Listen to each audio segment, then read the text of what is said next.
नर्मदे हर।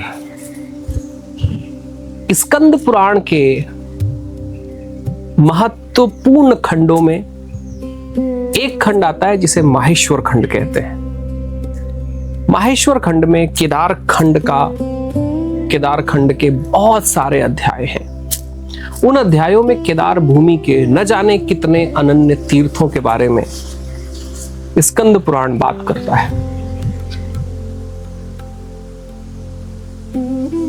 भारत भूमि रही है जिस भूमि पर देवताओं ने प्रकट होकर,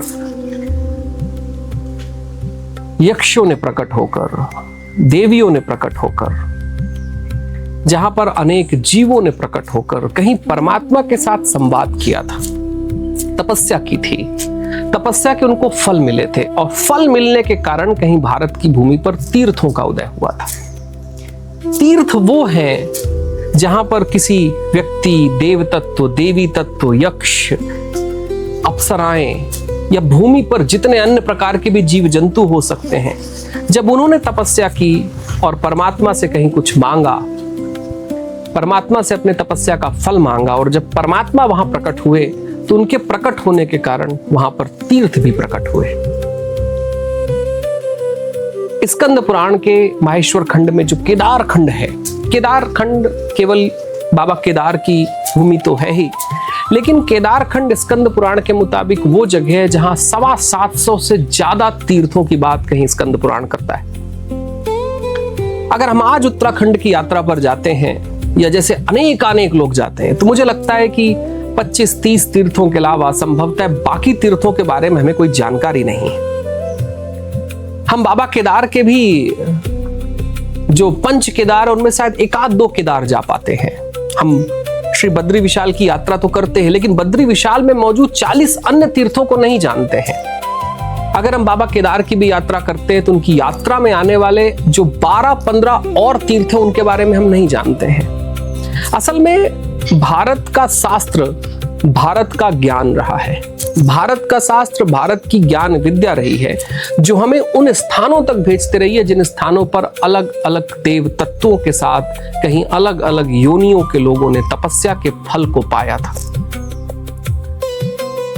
माई परिक्रमा और हमारा एक विशेष अभियान है, हमारी सोच है कि जिस प्रकार से हमने देवी नर्मदा के आसपास आने वाले समस्त तीर्थों को खोजकर आप सबके सामने रखा, वैसे ही भारत की भूमि पर मौजूद इन 16,000 से ज्यादा तीर्थों को जो हमारे शास्त्रों में लिखे हुए हैं, उन शास्त्रों के तीर्थों को आपके सामने लाया जाए।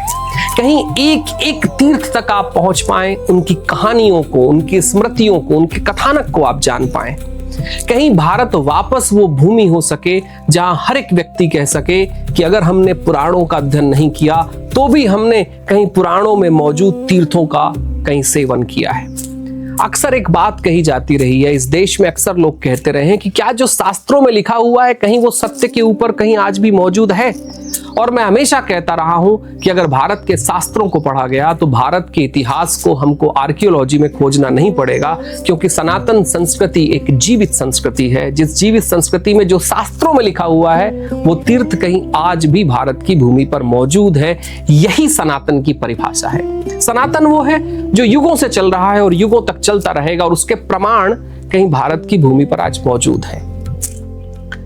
तो नर्मदा मैया के तीर्थों के बाद, कहीं अमरकंटक के तीर्थों के बाद, कहीं माहेश्वर के तीर्थों के बाद, कहीं नर्मदा खंड के समस्त तीर्थों के बाद, अब आपके सामने कहीं स्कंद पुराण के केदार खंड के समस्त तीर्थों को आपके सामने लाया जाएगा। ये वो तीर्थ है जो तीर्थ भारत की भूमि के इतिहास की हमारे बताते हैं, हमारे ऋषियों के बारे में बताते हैं। हमारे ऋषियों ने जिनकी बातें कहीं हम ऋग्वेद में करते हैं, उनके जीवन के बारे में बताते हैं, उन क्षेत्रों के बारे में बताते हैं जिनके बारे में हमें जानकारी नहीं है। अगर मैं आपको कहूं कि अगर आपकी हरिद्वार की यात्रा हो रही हो और आप हरिद्वार को केवल एक स्टेशन के रूप में जाने, एक क्षेत्र के रूप में जाने, आश्रमों की भूमि के रूप में जाने, और वहीं आपको पता हो कि ये केदार क्षेत्र की जो हरिद्वार की भूमि है, ये वो भूमि है जहां कहीं दक्ष ने जहां पर यज्ञ किया था।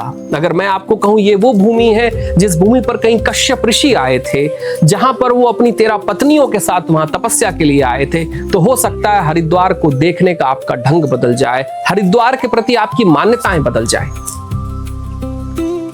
भारत तीर्थों का देश है। भारत के समस्त पूरे खंड में अनेक अनेक तीर्थ हैं। अगर इन तीर्थों के प्रति हमारी स्मृति जागृत होती है तो शास्त्रों के प्रति भी हमारी स्मृति जागृत होती है। असल में सनातनी होना अपने तीर्थों के प्रति हमारा स्मरण है, हमारी मेमोरी है, हमारी जागृति है। अगर तीर्थों के प्रति हम जागृत हैं तो सनातन धर्म के प्रति हम जागृत हैं। तो अब उत्तराखंड की सीरीज में उन समस्त तीर्थों की बात आपके सामने होगी जिन तीर्थों के बारे में संभवतः आपने सुना नहीं, और केवल बात नहीं होगी, माई परिक्रमा आपको उनकी लोकेशन तक लेके जाएगा जहां आज भी वो मंदिर मौजूद है, आज भी वो तीर्थों के स्थल मौजूद है जिसकी बात लाखों साल पहले का पुराण स्कंद पुराण कहता है। तो आइए उत्तराखंड की यात्रा पर, केदारखंड की यात्रा पर, लेकिन ऐसी यात्रा पर जिसकी यात्रा कहीं स्कंद पुराण हमें कराता है। नर्मदे हर।